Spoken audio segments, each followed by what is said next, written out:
So the first thing I learned when I went to the monastery was to learn how the mind works. Because once you know how the mind works, you can control it. And once you can control it, you can focus it. You can't focus or concentrate something you don't understand. When people say to me, life is too busy, I can't simplify, no, it's you don't want to. You have the choice. Nobody's holding a gun to your head saying, you have to associate with these people, you have to do these things. No, you choose to do them. People say this to me all the time. You know, I hang around with entrepreneurs and other people that you and I have met. They've come up with Snapchat. You need to be on Snapchat. I'm like, I don't need to be on Snapchat. I don't care what comes up tomorrow, I'm not going to do it. Because I can't sustain it, right? That's going to take a little bit more of my energy each day. And I only have this much energy, and I need to divide it between all the people and things that I love. Right? Law of thermodynamics states you cannot create or destroy energy, but you can transfer it from one thing to another or transform it from one thing to another. So I can't create more energy, I only have this much. Because come 11 o'clock tonight, I'll be exhausted and ready to sleep. So I got this much, 100%. I need to know where I'm dividing. I always tell entrepreneurs to look at energy the same way they look at money. It's a finite resource that needs to be wisely managed, wisely reallocated, and wisely invested. The average person sleeps, what, 7 to 8 hours, to say, roughly. So we're awake for about 16 hours of the day. Let's just say on average we're practicing it 13 hours a day, 7 days a week distraction. And then you wonder why you're so good at it. That's the law of practice. The law of practice is that we become good at whatever it is we practice. Whether it's positive or negative, it doesn't matter. If you practice something over and over and over again, you become really good at it. And that's why people are so good at distraction, because it's what they practice. And then people say things like, technology are great distractors, right? Smartphones. Oh, I have this thing so distracting, my smartphone. The internet. Are they distractors? I'd like to say no first, and then yes. But mostly no. Technology in itself is not a bad thing. It's actually a beautiful thing, as long as we're in charge of it. But if every time your iPhone beeps or makes a sound and you turn to it and you go, yes, master, how can I serve you today? Then you live in that world of distraction. It's training you to be distracted. But if you actually use technology, then technology is not a bad thing. So how do we become good at concentrating? We start by understanding the mind, right? All of us have a mind. It's the most powerful tool in the world. It built a smartphone, it's put machines that drive itself on Mars. So the first thing I learned when I went to the monastery was to learn how the mind works. Because once you know how the mind works, you can control it. And once you can control it, you can focus it. You can't focus or concentrate something you don't understand. So how does the mind work? From the monk's perspective, from the monk's experience of the mind, there's two things that you need to understand. One is there's awareness, and one is the mind. So I'll take a few moments to explain this to you and share what they are. So imagine awareness as a glowing ball of light, like an orb that can float around. Okay, so that's awareness.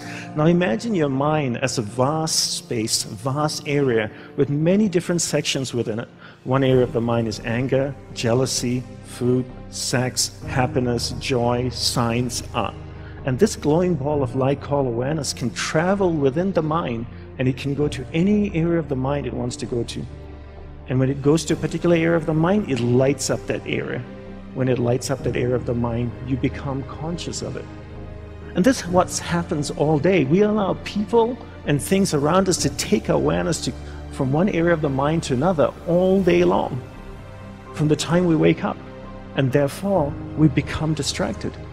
To be concentrated is to be able to keep your awareness on one thing for an extended period of time. How do we practice this? We practice this by doing one thing at a time throughout the day. What's the best way to develop concentration? The best way to develop concentration is to bring that practice into our everyday life. Look at opportunities throughout your day. In your average day, ask yourself, what's a great opportunity to practice concentration? How many of you have a spouse or partner that you live with? Quite a few of you.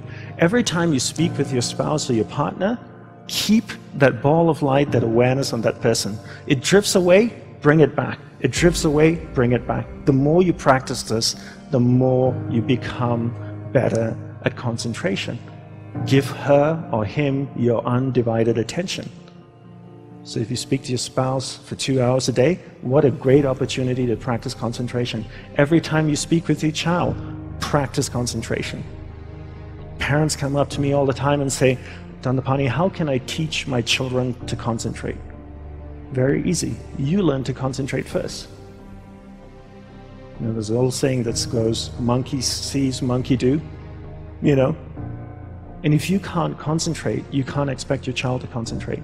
And if you don't teach your children how to concentrate, how can they possibly learn how to concentrate? They can't. The benefits of concentration are endless, right?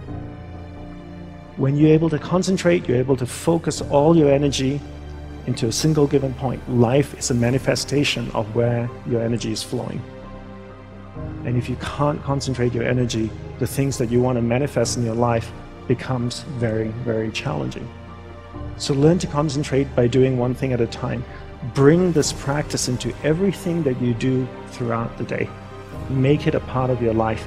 Practice, practice, practice. Keep bringing awareness back and keep it focused on one thing at a time.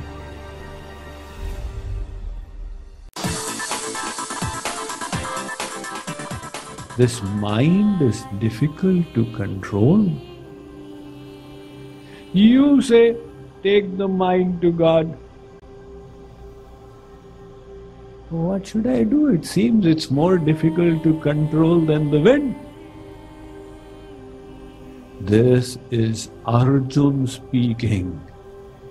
Arjun's mind was actually so controlled and focused that in the ashram of Dronacharya, Guruji once took a test. He lined up the 100 Kauravas and the 5 Pandavas and he said, there on the tree is a bird. Take aim on its eye. Now they all lifted their arrows, placed them on the bows and took aim. Arjun, what are you seeing? Arjun says, I. That was his razor-sharp focus. That Arjun is feeling nervous in the Bhagavad Gita. And he's saying, Sri Krishna, this mind seems more difficult to control than the wind. So, at least we can understand that mind is not just a matchbox, you'll burn it and throw it away. It will require effort. It will not happen automatically. In response to Arjun's question, Sri Krishna answers. 6th chapter, 34th verse. Arjun, what you are saying is undoubtedly correct. He did not dismiss Arjun. Hey Arjun, kya bak bak karta hai? He says, asanshayam, you are right. The mind is durnigraham. It is difficult to control, not impossible. It is difficult, but then so many things are difficult in this world. You people studied all the way to graduation, post-graduation. Was it easy? You worked hard, you endeavored. You raised a family. Is that easy? Raising children? My God, when I see you all struggling with your children, I say, wow, I'm happy to be free of all this. Now take them to Kumon class and now take them to chess class and now take them to basketball. What a struggle to raise children, and you all do it. So you have done so many difficult things in the world. The amount of effort and endeavor you put in the material side, for material gain, if you could put that much in the spiritual side, we would forever be free of the cycle of life and death. So Sri Krishna says, Arjun, don't be discouraged. With practice and with detachment, you will gain success. What is that? Detachment means you will take the mind off from the negative side. No, don't think like this. Don't be attached to worldly things. This is detachment. And then practice. Stick to the lotus feet of God and Guru. This is abhyas. But don't expect the mind to remain there. In a little while, the mind will come back. Now don't get discouraged. Take it again away. Lift it again up. Again it will come back. When this happens, the sadhak says, what is this? I tried so hard to correct my mind and again it got spoiled. Why does this happen? Because the mind is material. The mind is made of Maya. The world is made of Maya and the mind is also made of Maya. So they are sajatiya, of the same type. That is why the mind loves to dwell on the ras of Maya. Have you heard about him? Your friend? What? Tell me what happened. Oh, forget it, I'll not tell you. Please tell me what has happened to him. He has started attending Swamiji's lecture. Arey, what is this unimportant thing? I thought he has run away with some girl or eloped or something. See, the mind loves the material ras. This is natural for the material mind. So don't be astonished if the mind goes into the material side. Never be astonished. Why did this thought come to mind? It will. But as a sadhak, what is your job?